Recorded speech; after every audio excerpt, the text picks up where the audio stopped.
Hi good morning दोस्तों, I am वैभव शर्मा। आज आपके लिए मैं एक टॉपिक लेके आया हूं जिसपे काफी सारे क्वेश्चंस पिछले कुछ दिनों में आ चुके हैं और कुछ लोगों ने मुझे उस पे कुछ क्लैरिफिकेशन मांगा है, कुछ क्वेश्चंस, कुछ डाउट मुझे पूछे गए हैं। और टॉपिक क्या है? टॉपिक है ये RCEP क्या है, इससे इंडिया ने अपने आप को अलग क्यों रखा। बैंगलोर से एक भाई साहब का कॉल आया, मुंबई से एक भाई साहब का कॉल आया, मुझे पूछते कि RCEP इतना बड़ा प्लेटफॉर्म है अगर, तो इंडिया ने अपने आप को इससे अलग क्यों रखा। और इंडिया स्टार्टिंग में जब ये पूरा इनिशिएट हो रहा था उस टाइम पे इंडिया इसमें एंगेज था, इंडिया इसमें डायलॉग पार्टनर था पहले, तो बाद में इंडिया इससे अलग क्यों हुआ। सबसे पहले RCEP है क्या? RCEP है रीजनल कॉम्प्रिहेंसिव इकोनॉमिक पार्टनरशिप। अब ये क्या है? ये एक ऐसा एक ग्रुप बनाया गया था जिसमें आसियान के जो 10 कंट्रीज हैं वो थे, उसके अलावा 5 कंट्रीज और थे, और ये सब मिला के इसमें India, Australia, Canada, China, Japan, north Korea, New Zealand, Russia, US and European union, ये सारे कंट्रीज इसमें थे। अब ये सब कंट्रीज ने ये पूरा एक ग्रुप इसलिए बनाया था कि एक आपस में कोऑपरेशन बने, आपस में एक पॉलिसी बने कि जिसमें टैक्स बेनिफिट्स शेयर कर सके एक दूसरे को, ट्रेड की ट्रीटीज हो सके आपस में, और ट्रेड के रिगार्डिंग एक दूसरे को बेनिफिट दिया जा सके। ये इसलिए इनिशिएट किया गया था। इंडिया भी इसमें शामिल था और ये जितने भी सारे कंट्रीज हैं इन सबको डायलॉग पार्टनर कहा गया कि ये सारे कंट्रीज डायलॉग पार्टनर है, क्योंकि आसियान के 10 कंट्रीज है, इसके अलावा बाकी सब कंट्री जो कॉन्ट्रीब्यूट कर रहे थे उन सबको डायलॉग पार्टनर कहा गया। इंडिया भी इसमें से एक था। तो ये स्टार्ट हुआ, इनिशिएट हुआ पूरा, लेकिन जब बारी आई साइन करने की तो सारे कंट्रीज ने साइन किया, लेकिन इंडिया ने इस पर साइन नहीं किया। इंडिया का कंसर्न क्या था? इंडिया का कंसर्न यह था कि अगर इंडिया ने इस पे साइन कर दिया तो जो इसके प्रोविजंस है फेवर में नहीं है इंडिया के, और इंडिया ऐसा ना हो कि एक डंपिंग ग्राउंड बन जाए, क्योंकि इसमें प्रोविजन यह था कि 90% प्रोडक्ट जो इस पूरे कंट्रीज के ग्रुप से आएंगे किसी भी कंट्री में, वो टैरिफ, जीरो टैरिफ वाले होंगे। उन पर कोई टैरिफ यानी कोई कस्टम ड्यूटी, उस पर इंपोर्ट ड्यूटी नहीं लग सकती है। जब वो ड्यूटी है अप टू 60-70% तक माफ करनी पड़ेगी, छोड़नी पड़ेगी। ये इंडिया का लॉजिक था। तो इंडिया इस कंडीशन में, अगर ये सारे कंट्री से इंडिया में मटेरियल आ रहा है, क्योंकि इंडिया एक बहुत बड़ा मार्केट है, बहुत बड़ी जनसंख्या वाला देश है, वर्ल्ड की सबसे ज्यादा जनसंख्या 2nd नंबर पे इंडिया में, तो इंडिया एक बहुत बड़ा मार्केट भी है। चाइना नंबर 1 मार्केट है इस मामले में, लेकिन चाइना के पास एडवांटेज क्या है कि उनका एक्सपोर्ट बहुत बड़ा हो रहा है, जो कि इंडिया का नहीं हो रहा है, जो हम बढ़ाने के लिए काम कर रहे हैं। गवर्नमेंट भी काम कर रही है, हमारे जैसे लोग भी लगे हुए हैं, हमारे जैसे ऑर्गेनाइजेशन भी काम कर रहे हैं।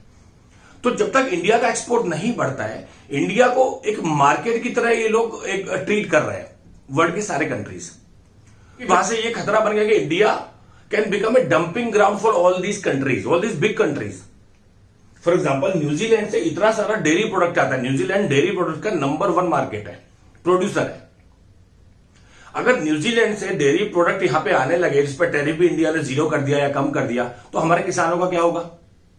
उनके जो डेयरी प्रोडक्ट है, उनके जो जितने भी प्रोडक्ट है, वो सबका क्या होगा? अमूल का क्या होगा? तो ये सारी चीजें सोच के इंडियन गवर्नमेंट ने, मोदी जी ने ये डिसाइड किया कि हमें इसमें नहीं जाना है। तो उससे हमारे किसानों की रक्षा होगी, हमारे यहाँ के जो डोमेस्टिक प्रोडक्ट है उनका डिफेंस होगा।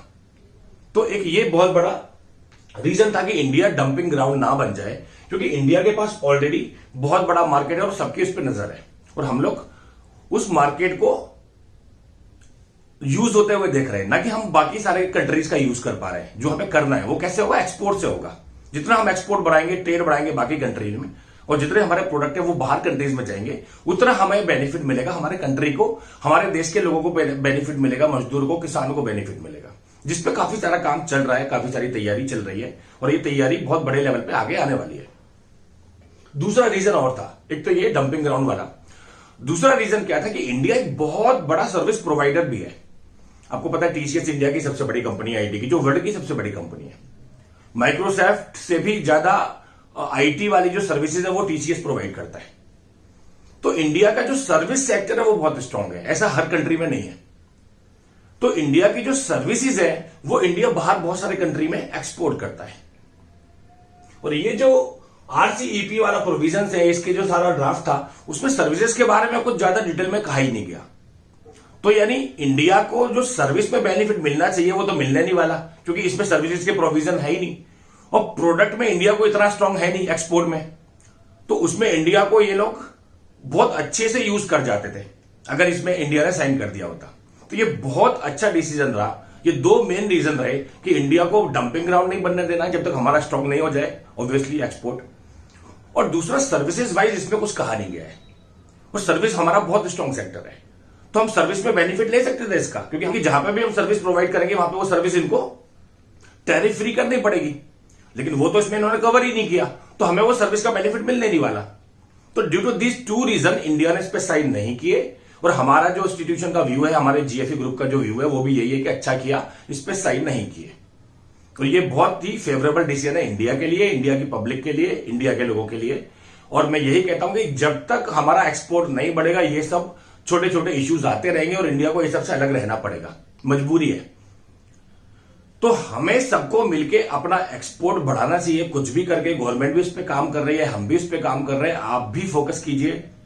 नेक्स्ट टॉपिक में मैं आपको ब्लैक मनी क्या है, हवाला क्या है, कैसे ट्रांजेक्शन्स होती है, लोग कैसे पैसा ट्रांसफर करते हैं एक कंट्री से दूसरे कंट्री में, ये सब मैं आपको देने वाला हूं।